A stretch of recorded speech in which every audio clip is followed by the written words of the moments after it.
My boyfriend said I was just for fun after 5 years together while his ex was marriage material. His cousin proposed 6 months later. Ryan and I had been together for 5 years and lived in the same apartment for 3. We split rent, had a shared bank account for bills, and his family invited me to every holiday like I was already part of the family. His mom called me her future daughter-in-law at every family dinner, and Ryan would just smile and squeeze my hand. We talked about marriage plenty of times, and he always said he wanted to do it right, save up for a nice ring and proposal that I deserved. I believed him because why wouldn't I after 5 years of building a life together? Everything was perfect, until his cousin Ethan came back from working overseas, and they had their big reunion night out. I was supposed to go, but got called into a work emergency last minute. Ryan said he'd be home early since it was just catching up with Ethan and a few old friends. He didn't come home until 4 in the morning, completely wasted. The next day, Ethan added me on social media and started being really friendly, commenting on my posts and sending funny memes. Ryan said Ethan was always like that, super social and friendly with everyone. I thought it was nice that his cousin wanted to get to know me better. 2 weeks later, we were at Ryan's friend Todd's barbecue, and I went inside to grab more drinks from the kitchen. The window was open and I could hear the guys talking on the patio. Todd was asking Ryan when he was finally going to propose since we'd been together forever. Ryan laughed and said marriage was for girls you wanted to build something real with, not girls like me who were just for fun.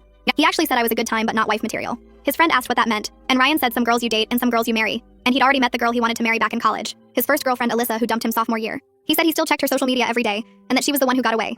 He said I was convenient and fun, but when Alyssa was ready to settle down, he'd be there waiting. They all laughed about how I kept dropping hints about rings and wedding venues while Ryan was just running out the clock. I stood in that kitchen holding beer bottles while my whole relationship crumbled in my head. 5 years of my life with someone who saw me as a placeholder. Every I love you was a lie. Every future plan we made was just him killing time. I walked back outside and acted completely normal. Handed out the beers, sat next to Ryan like nothing happened. He put his arm around me and I let him, even though my skin was crawling. That night I started planning. First, I stopped doing all the girlfriend things Ryan had gotten used to. No more packing his lunch, no more doing his laundry with mine, no more scheduling his appointments or reminding him about his mom's birthday. Ethan kept texting me funny stuff and I started responding more, having actual conversations. He'd ask about my day and remember things I told him. He complimented my promotion at work while Ryan hadn't even noticed I'd gotten one. When Ethan asked if I wanted to grab coffee and catch up since we barely knew each other despite me dating Ryan for years, I said yes. We met up and talked for 3 hours.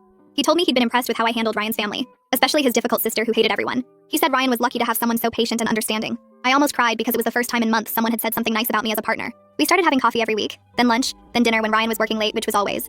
Ethan would pick restaurants I mentioned wanting to try, remember how I liked my coffee, ask about presentations I was nervous about, everything Ryan should have been doing but wasn't. After 2 months of this, Ethan told me he had feelings for me. He said he knew it was complicated with Ryan, but he couldn't watch his cousin waste what they had. He said Ryan talked about me like I was temporary, and it made him sick because I deserved someone who saw me as their future, not their placeholder. He said he'd been in love with me since that first family dinner where I helped his grandmother with her walker without being asked. That night I went home and told Ryan we needed to talk. I said I knew about his conversation at Todd's barbecue, about Alyssa, about me being just for fun. His face went white and he started scrambling, saying it was just guy talk, that he didn't mean it, that he loved me. I asked him to propose right then if he loved me. He said he wasn't ready. After 5 years, he wasn't ready. I packed my stuff that night. Ethan helped me move into my new apartment the next day. Ryan called and texted nonstop, saying we could work it out, that he'd change, that he'd propose if that's what I wanted. A month later, Ethan and I were officially together. Ryan lost his mind when he found out at the next family dinner. Ryan's chair scraped against the floor so loud everyone stopped talking mid-sentence. He stood up fast enough that his water glass tipped over and spilled across the white tablecloth. His face was red and his hands were shaking as he pointed at Ethan and me sitting together on the other side of the table. Ethan's hand found mine under the table and squeezed gently,